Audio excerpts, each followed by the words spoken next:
America needs a strong leader to restore our hope and our strength, and there's only one man to do it, and that's Donald Trump. America needs someone in the White House who knows how to create jobs because he's done it, and that man's Donald Trump. America needs a leader who will restore our military and have the backs of the men and women in the Army, and that's Donald Trump. America needs a leader who the rest of the world is going to respect because he's going to make America great again. That's Donald Trump. We do not need what you've had to put up with here in Ohio. We don't need higher spending from government. We don't need bigger sales taxes. We don't need that brought to Washington. We need someone who's going to make government smaller and smarter and working for you, not the other way around, and that's Donald Trump.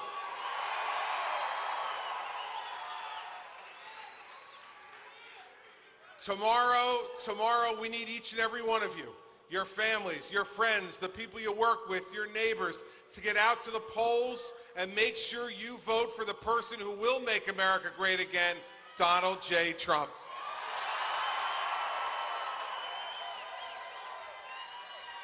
It is so great to see such a great crowd here today. We want you to go home after this, get some sleep, get up tomorrow morning, get to the polls, and make America great again with Donald Trump. So, ladies and gentlemen, it is my honor and my privilege to introduce to you the next President of the United States, Donald J. Trump.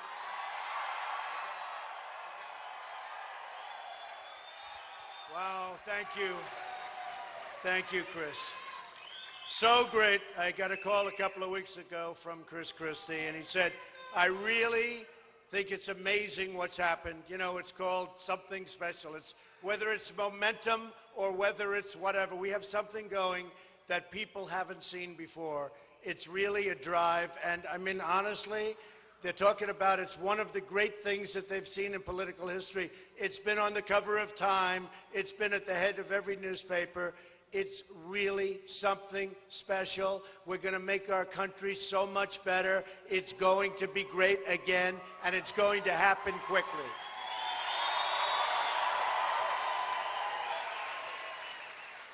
So I just wanted to, I changed my plans a little bit. We're doing great in Florida. We're doing great in Illinois.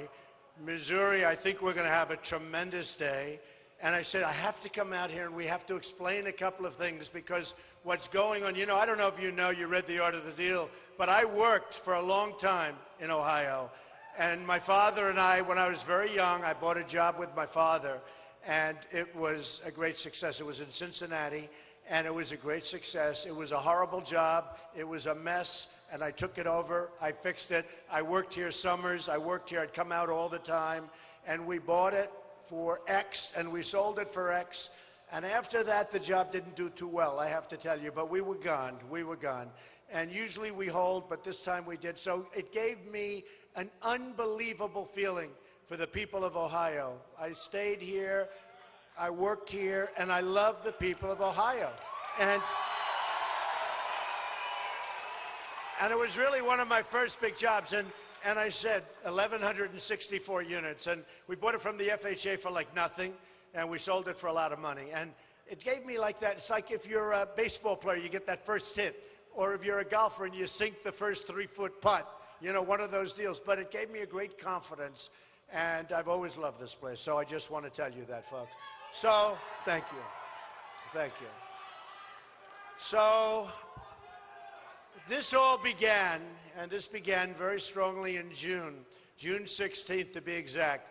And I said to my wife, we have to do this. This is something we have to do. Our country is being so badly led. It's being led into this horrible deal with Iran. I mean, this deal where we pay $150 billion. We get nothing. We should have never even started negotiating the deal until we got our prisoners back.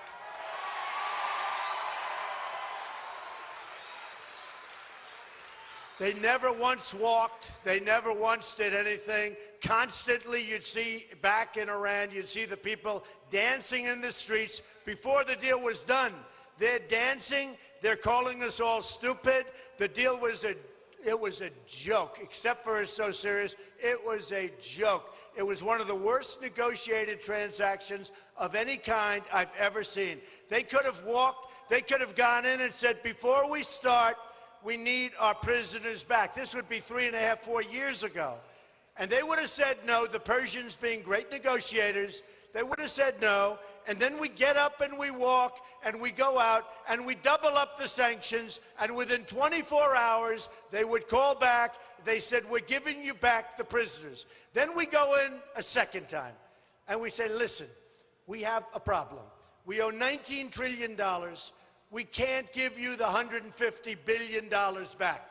Can't do it. Sorry. And I tell that story, you know, actually some of the media, who, by the way, are the most dishonest people on earth, okay? The worst. True. True.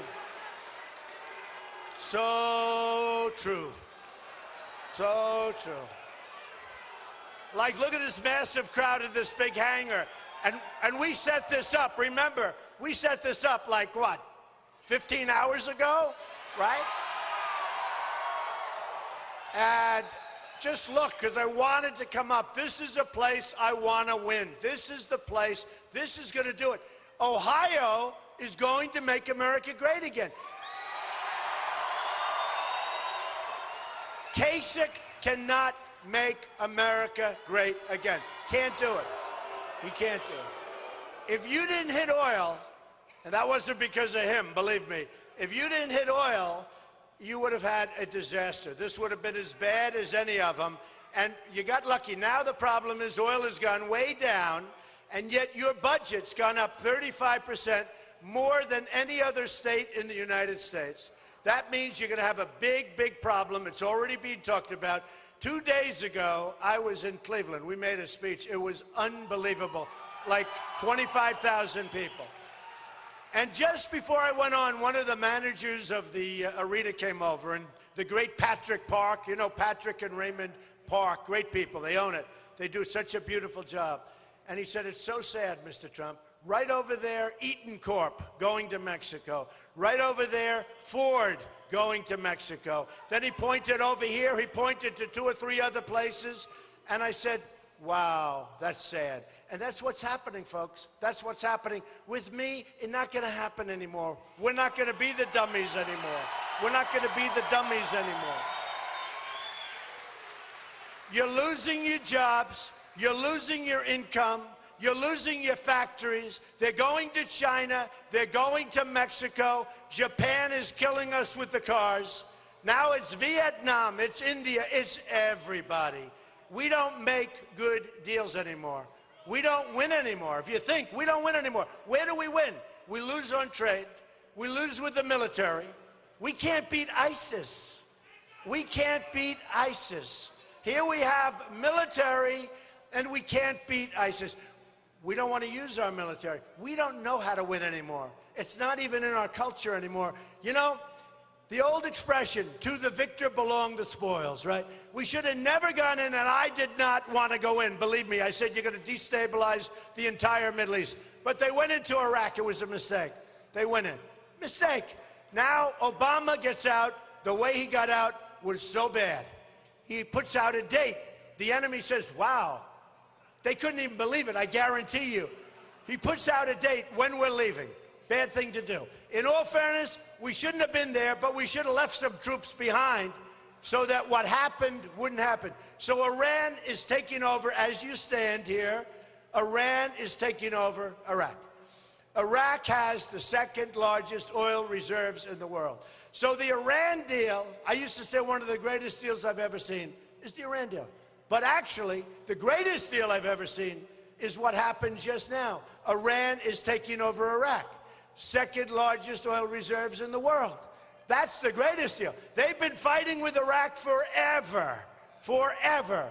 And they go 10 feet one way, 10 feet the other way, 10 feet, then they rest. Then they go again. For years and years and years they fought. But they were the same. They were equal military strength. Saddam Hussein would drop gas. They'd complain, they'd drop gas. This went on forever. And then we obliterated one of the two powers, and it was obvious. To me, it was obvious. And I said, don't do it. You're going to destabilize. Now Iran is taking over Iraq. Iran is going in with Yemen. Now, they don't want Yemen. What they like is that long, big, beautiful border that separates Yemen from Saudi Arabia. And I've been really pretty good in these predictions. You know, when I wrote a book in the year 2000, The America We Deserve, I mentioned in the book Osama bin Laden. And everyone said, don't forget, that was a year and a half before the World Trade Center came down. And everyone said, I don't believe it. One of the big announcers in the morning, great guy, he said, wait a minute, because they brought the book. They said, you know, Trump was talking about Osama bin Laden before he knocked down the World Trade Center. And the guy said, no way, let me see. They looked at the book. That's right. That's what I did. We had to take him out. We had opportunities to take him out. So I'm pretty good at the prognostication. And I'll tell you, 4 years ago, and a lot of you are supporters, and you're supporters before I did this whole crazy political thing, okay? We've been supporters and friends for a long time. But you've seen, I said, take the oil. I didn't want to be there, but now we're there. I said, you're going to leave, take the oil. Take the oil. I kept saying it. And they said, you can't take the oil. What a terrible thing. This is a sovereign country. This is a country that was blown off the face of the earth. Sovereign. You had the leaders that we left behind were totally corrupt. They were totally corrupt. Horrible. Horrible. These were corrupt people. That's what happened with ISIS. They wouldn't include these people. And ISIS turned out to be a lot tougher and a lot smarter than the people we chose. They didn't include them. So who has the oil? Iran has the oil, and ISIS has the oil. What do we have? We spend years there. $2 trillion in cost. $2 trillion. Thousands of lives. Wounded warriors who we all love all over the place. What do we have? We have nothing. If our leaders would have gone away, elect them president, tell them to go away to the beach and just sun themselves for 4 years, we would have been better off. Now, Saddam Hussein was not a good person. Who cares? I'll tell you what he was great at, killing terrorists. He would kill terrorists. Now Iraq is Harvard University for terrorists. You go to Iraq, you want to be a terrorist, you go to Iraq. It's Harvard. That's what they do. They kill. We don't do. They develop terrorists all over the place now. It is far worse than it was before we started. Now, in the meantime, we have our country. It's crumbling. You look at our airports. You look at our hospitals. You look at our roads and our highways. You look at our bridges, they're falling down. You look at our schools. Our country is falling apart. We've become third world in many respects. You know, you go to Dubai, you go to Qatar, you go to some of these places, and you land at airports, and you say, oh, man, look at this airport. I was in Qatar, and they were touring me the airport. They were showing me this beautiful airport, and I said, Akbar, named Akbar, good guy, nice guy. I get along with everybody. You have to get along. But they were showing me the head of the airline, wonderful guy, Mr. Trump, and this is this, and this is that, and here we have this, and we have spas for the people. I said, this is beautiful. He goes, no, this is just temporary. The real airport is being built over there, and he points at there's 40 cranes building the most incredible airport. And then I get back on my plane, I land at LaGuardia with potholes all over them, right? We're becoming third world. You look at what's going on. So here's the story, folks. So important, you got to vote tomorrow. You got to vote. If you have a headache, if you're dying, if you just went to your doctor, although that would cost too much because Obamacare, you know. We're repealing and replacing Obamacare. That I can tell.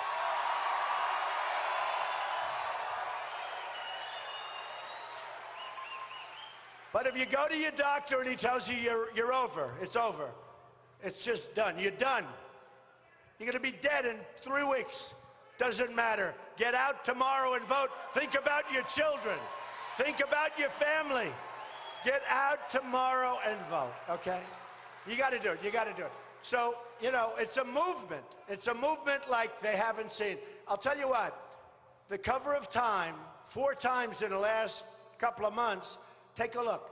That's what they're writing. The single biggest story in politics today in the world is what's happening, of all things, to the Republican Party. We had a party that was